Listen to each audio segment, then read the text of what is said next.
7คุ้มกันและก็หมายเลขที่3ครับกาสุรบขึ้น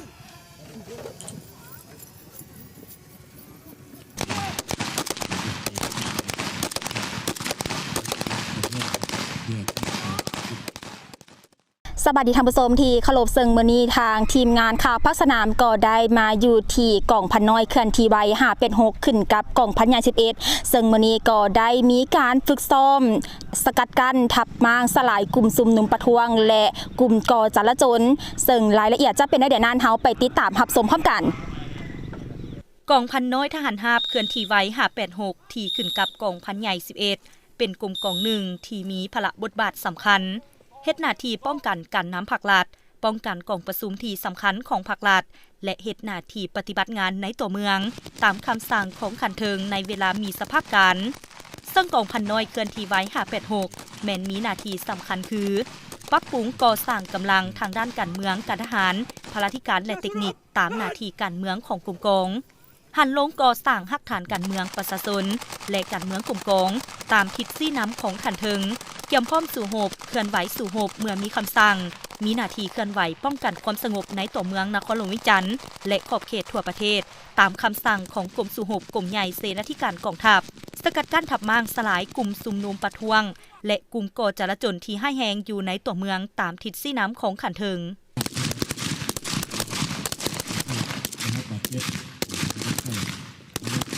คุ้มกันและก็หมายเลขที่3ครับกาสุรบขึ้น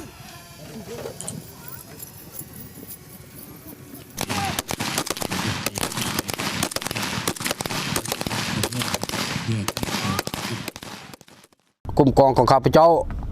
ได้จัดตั้งเปิดอบรมประจำปี2026ขึ้นอย่างเป็นทางการซึ่งมีเนื้อในอบรมโดยเฉพาะแม่นเวียกงานการทหารการเมืองพลาธิการเทคนิคประจำปี2026หลักๆแม่นเวียกงานฮัดแอบการทหารโดยเฉพาะแม่นการปฏิบัติการในตัวเมืองการบุกตีเคลื่อนที่ไว้บุกตีในตัวเมืองและสลายกลุ่มชุมนุมประท้วงยกย้ายการนำผักลัดตีในคุ้มครองขนาดหน้าของกำลังประกอบอาวุธโดยเฉพาะแม่นกองห้อยทานหาบเคลื่อนที่ไว้ที่1เฮ็ดหน้าที่และ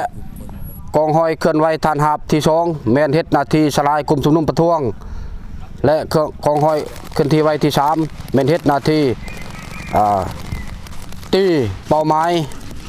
ชิงตัวประกันและยกย้ายการนำผักลัดจากเขตธุรกันดารไปเขตปลอดภัยโดยเฉพาะแม่น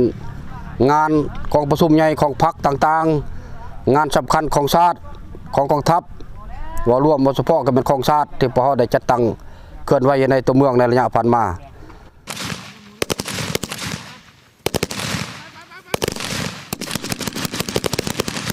ท่านผู้ชมที่ผ่านไปนั้นก็แม่นการฝึกซ้อมสกัดกั้นทับม้างสลายกลุ่มซุ่มนุมประท้วงและกลุ่มก่อจลาจลที่อยู่กองพันน้อยเคลื่อนที่ไว586ขึ้นกับกองพันใหญ่11ซึ่งว่าการฝึกซ้อมดังกล่าวแม่นเฮ็ดหน้าที่ปฏิบัติป้องกันชาติป้องกันความสงบและป้องกันกองประชุมต่างๆของชาติของพรรคของกองทัพซึ่ง